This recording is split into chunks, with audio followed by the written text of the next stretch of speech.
सच की जीत। इज़राइल देश में बादशाह सुलेमान राज करते थे।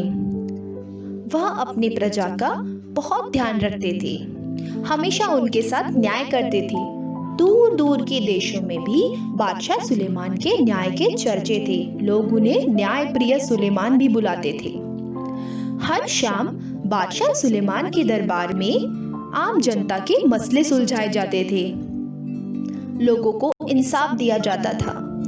एक शाम दो औरतें उस दरबार में आईं और उनके साथ एक छोटा सा बच्चा भी था।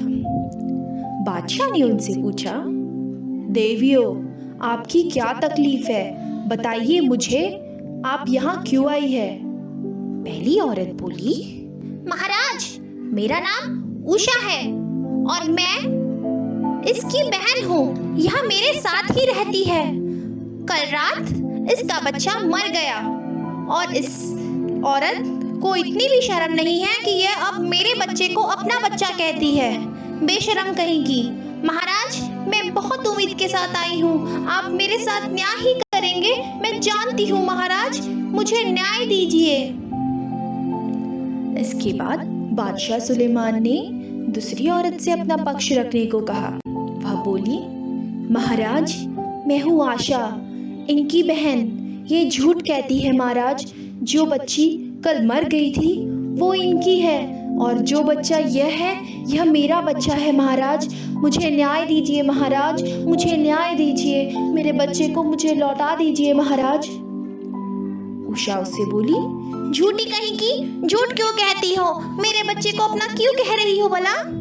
आशा बोलती है, झूठ मत बोलो उषा दीदी, यह मेरा बच्चा है। आप झूठ क्यों कह रही हैं? मुझे कुछ समझ नहीं आ रहा। यह मेरा बच्चा है। मेरा है, मेरा है, मेरा है, मेरा है, मेरा है। इतने में बादशाह सुलेमान ने उन्हें रोका और कहा, हमने अपना फैसला ले लिया है।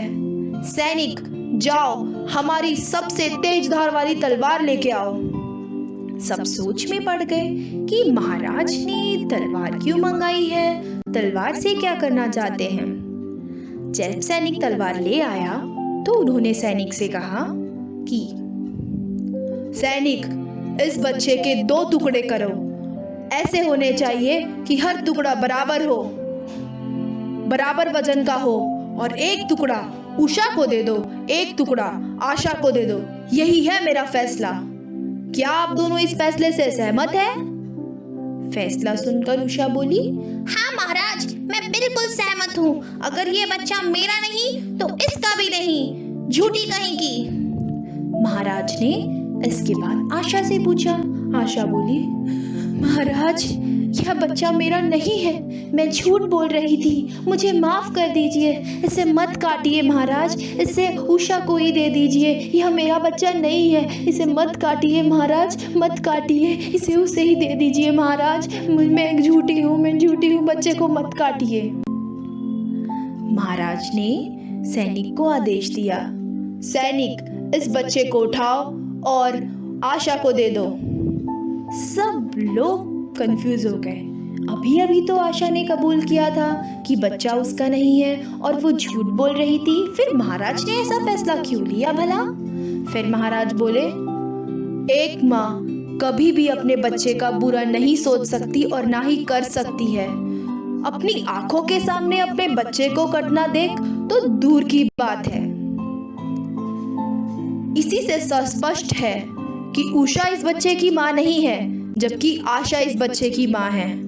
किसी ने सच ही तो कहा है, खुदा हर जगह नहीं हो सकता, इसीलिए उसने माँ को भेजा है। और माँ का दिल तो सिर्फ एक माँ ही समझ सकती है। उषा, मैं तुम्हें सजा देता हूँ। तुम आशा के घर में अब नहीं रहोगी और उसके बच्चे पर तुम्हारा कोई हक नहीं है। आशा, तुम अपने बच्चे को लेकर घर जा सकती हो। इसके बाद आशा ने महाराज का धन्यवाद किया और फिर से इज़राइल में बादशाह सुलेमान के न्याय की जीत हुई और सच की जीत हुई।